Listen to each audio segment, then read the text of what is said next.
Hi friends, welcome back. முந்தைய பாகத்தின் முடிவில் என்னை உலுக்கி எடுத்த அந்த அதிர்ச்சி உங்கள் நெஞ்சில் இன்னும் நீங்காமல் இருக்கும் என்று நம்புகிறேன்.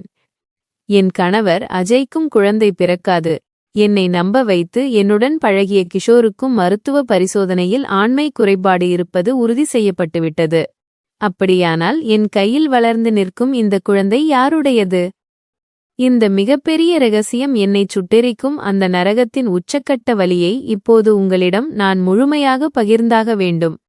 என் கடந்த காலத்தின் இருண்ட பக்கங்களை ஒவ்வொன்றாக திறந்தால் மட்டுமே அந்த உண்மையை நாம் நெருங்க முடியும். என் கணவர் அஜய் வெளிநாட்டில் தங்கி வேலை பார்த்த அந்த ஆரம்ப நாட்களில் அந்த பெரிய வீட்டில் நான் அனுபவித்த தனிமை என்னை சுழற்றி அடித்துக் கொண்டிருந்தது. நாளுக்கு நாள் அந்த 4 சுவர்களுக்குள் நான் பட்டபாடு சொல்லி மாளாது. அப்பொழுதுதான் என் பள்ளிப்பருவத்து தோழனும் என் நல்ல பாய் பெஸ்டியுமான அரவிந்த் எனக்கு திடீரென சமூக வலைதளம் மூலமாக தொடர்பு கொண்டான். அவன் வேறு ஒரு ஊரில் வேலை பார்த்து வந்தாலும் என் கடினமான சூழலை அறிந்து என்னை நலம் விசாரிப்பதற்காகவே காஞ்சிபுரத்திற்கு அருகில் உள்ள அவனது உறவினர் வீட்டிற்கு வருவதாகச் சொன்னான். அவன் வந்த நேரம் பார்த்து வானம் மேகமூட்டத்துடன் காணப்பட்டது. நாங்கள் இருவரும் அமர்ந்து பேசிக் கொண்டிருக்கும்போதே திடீரென்று பலத்த மழை பெய்யத் தொடங்கியது. காஞ்சிபுரத்தின் அந்த சில்லென்று வீசிய காற்றுடன் கூடிய மழையின் வேகம் நாளுக்கு நாள் அதிகரிக்க ஆரம்பித்தது. நாங்கள் இருவரும் சேர்ந்து சமையலறைக்குச் சென்று சுடச்சுட டீ தயாரித்து குடித்தோம். ஆனால் நேரம் செல்லச் செல்ல மழையின் வேகம் குறையவே இல்லை. ஊருக்குச் செல்லும் பேருந்துகள் அனைத்தும் நின்றுவிட்டதாகவும் ரோடுகளில் தண்ணீர் தேங்கிவிட்டதாகவும் அரவிந்தின் மொபைலுக்கு தகவல் வந்தது. மழை நின்றபாடில்லை, நள்ளிரவை தாண்டி மழை வெள்ளம் போல் கொட்டியது. இதனால் அரவிந்தால் அன்று இரவு அங்கிருந்து கிளம்பி தன் ஊருக்குச் செல்லவே முடியாத ஒரு சூழ்நிலை ஏற்பட்டது. வேறு வழியில்லாமல் அவன் அந்த இரவில் என் வீட்டு ஹாலிலேயே தங்குவதாக நிலைமை அமைந்தது. கணவர் இல்லாத அந்த நள்ளிரவு நேரத்தில் அந்த மழையின் குளிரும் தனிமையும் எங்களை அறியாமலேயே ஒருவித அலைக்கழிப்புக்குள் தள்ளின. இரவுகள் நீண்ட நேரம் இருவரும் பேசிக் கொண்டிருந்தோம். அந்த பழைய நினைவுகளும் மழையின் சத்தமும் எங்களை எல்லை மீறச் செய்தன. அரவிந்த் என் அருகில் வந்து அமர்ந்து என் கைகளைப் பற்றி பேசிய அந்த நொடியில் என் மனதுக்குள் இருந்த பாதுகாப்பின்மை அவனிடம் உடைந்து போனது.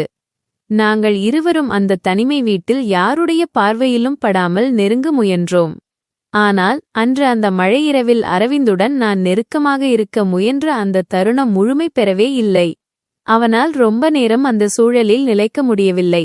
அவனுக்கு அந்த உடல் ரீதியான விஷயத்தில் சில பலவீனங்களும் சீக்கிரமே விடுபட்டுவிடும் பிரச்சனையும் இருப்பது அப்போதுதான் எனக்கு தெரிய வந்தது. அவன் முழுமையாக எதையுமே முடிக்க முடியாமல் பாதியிலேயே ஒருவித தயக்கத்தோடும் பெருமூச்சோடும் அங்கிருந்து விரைவாக வெளியேறிவிட்டான். அவன் அவமானத்தோடு தன் முகத்தை மூடிக்கொண்டு அந்த இரவைக் கழித்தான். விடிந்ததும் யாரிடமும் சரியாகப் பேசாமல் அவன் அங்கிருந்து கிளம்பிச் சென்று விட்டான். அதன் பிறகு அவன் என் பக்கமே தலை வைத்து தூங்கவில்லை. நாங்களும் அதன் பிறகு எந்த தொடர்பும் இல்லாமல் போய்விட்டோம். அரவிந்தின் மூலமாக அப்படி ஒரு சூழ்நிலை பாதியிலேயே நின்றுவிட்டதால் என் வயிற்றில் வளர்ந்த இந்த குழந்தைக்கு கண்டிப்பாக அவன் காரணமாக இருக்க முடியாது என்ற உண்மையை என் புத்தி அப்போது நன்றாகவே புரிந்து கொண்டது. அரவிந்திற்கு பிறகு என் வாழ்க்கையை முற்றிலும் திசை திருப்பிய மற்றொரு பயங்கரமான அத்தியாயம் தொடங்கியது. அதுதான் என் கணவர் அஜயின் நெருங்கிய நண்பனான கார்த்திக் மற்றும் அவனது நண்பர்களின் வருகை. அஜய் வெளிநாட்டில் மிகவும் நம்பக்கூடிய நண்பன் கார்த்திக். என் மனைவியை கொஞ்சம் கவனித்துக்கொள் கார்த்திக், அவளுக்கு தேவையான உதவிகளைச் செய் என்று அஜய் அவனிடம் முழுமையாக பொறுப்பை ஒப்படைத்துவிட்டுச் சென்றிருந்தார். ஆரம்பத்தில் கார்த்திக் மட்டும் தனியாக வந்து எனக்கு உதவிகள் செய்து வந்தான். ஆனால் நாட்கள் செல்லச் செல்ல அவனது கூட்டாளிகளான பாலா மற்றும் வினோத் ஆகியோரும் அவனுடன் சேர்ந்து கொள்ள ஆரம்பித்தார்கள். பாலா என்பவன் கார்த்திக்கின் நெருங்கிய நண்பன். வினோத் என்பவன் பாலாவின் நண்பன். இவர்கள் மூவரும் எப்போதும் ஒன்றாகவே சுற்றுபவர்கள்.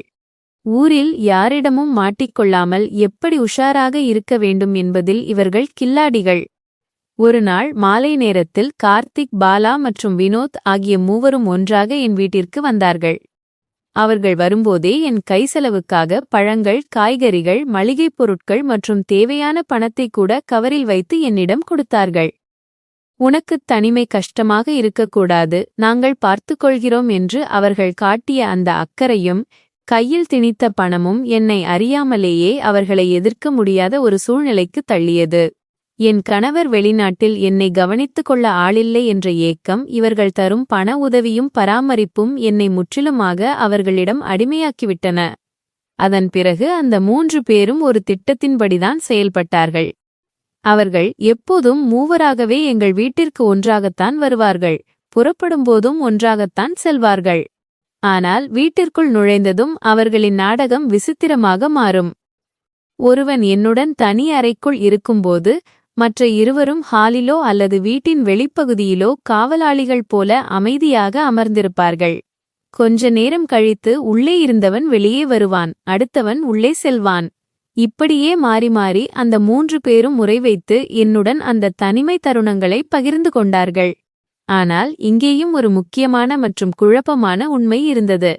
கார்த்திக், பாலா மற்றும் வினோத் ஆகிய 3 பேருமே என்னுடன் மாறி மாறி தனித்தனியாக உறவில் ஈடுபட்டாலும் அவர்கள் எப்போதுமே மிக துல்லியமான பாதுகாப்பான முறையில்தான் சேஃப் செக்ஸ் பை காண்டம் அந்த உறவில் ஈடுபட்டனர்.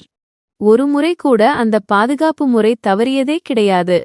மூவருமே இதில் மிகவும் கவனமாக இருந்தார்கள். இப்போது யோசித்துப் பார்த்தால் என் மூளை வெடித்துவிடும் போல் இருக்கிறது. என் கணவர் அஜய்க்கும் குழந்தை பிறக்காது.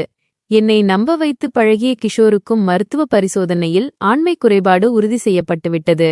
அரவிந்தால் அந்த மழை இரவில் அந்த தருணம் பாதியிலேயே நின்றுவிட்டது.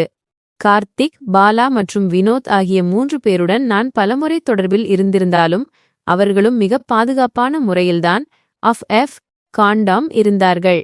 அப்படியானால் அவர்களாலும் என் வயிற்றில் உயிர் உருவாகியிருக்க வாய்ப்பில்லை. அப்படியானால் என் வயிற்றில் உருவாகி இன்று என் கண்முன்னே ஓடி விளையாடும் இந்த குழந்தை யாருடையது?